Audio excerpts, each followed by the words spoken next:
Bismillahir Rahmanir Rahim. How to keep the spirit of generosity alive in one's heart. How to keep the spirit of generosity alive in one's heart. And there are various ways and means of encouraging generosity.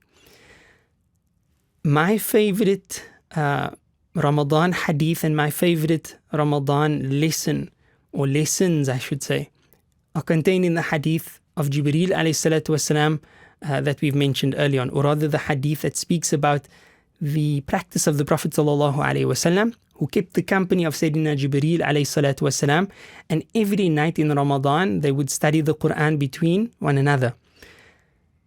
What we are told in especially the works of Ulumul Quran is that they revised all of that which was revealed of the Quran up until that particular Ramadan. And then in the final year of his life, sallallahu alayhi wa ala alihi wa sahbihi wa sallam, in this abode, the Prophet alayhi salatu wasalam revised it twice. But there are many lessons that we could derive from the narration that speaks about this, and Abdullah ibn Abbas is the narrator. He says, radiyallahu ta'ala anhu, that the Prophet sallallahu alayhi wa sallam was ajwad an-nas. He was the most generous of people. The first point that we should extract from this is the fact that he's described as the most generous of people, despite not being renowned for his material wealth, sallallahu alayhi wasallam. In other words, he's being called the most generous, yet he was not the most affluent in terms of material wealth, sallallahu alayhi wasallam. We should expand our horizons as far as what generosity entails.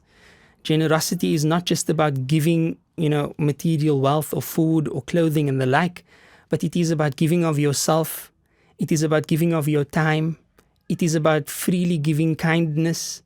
And it is about a willingness, or a goodwill rather, to be generous and to be good to everyone, and to will that goodness for everyone, to genuinely want the best for everyone. That's really the core of generosity. So it was not all about material wealth, number one. Number two, the Prophet ﷺ was affected by the company he kept and by the practice that he was associated with, especially in that company. The company he kept was that of Sayyidina Jibreel alayhi salatu wasalam, who was undoubtedly the foremost angel, the leader among the angels. So here you have Rasulullah sallallahu alayhi wasallam seeking out the best possible company he had access to in the most special time of the year. And the Prophet ﷺ was engaged in one of the most beneficial acts of worship, the most beneficial acts that affect our faith and increase us in goodness, which is the recitation, the reflection, and the study of the Quran.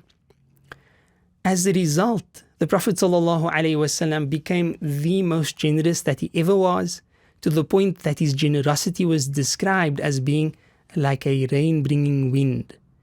And of course, the rain-bringing winds are such that everyone benefits therefrom. The animals, the plants, humans, everyone benefits when it rains. Everyone benefits when you have beneficial rains and the winds which bring those rains.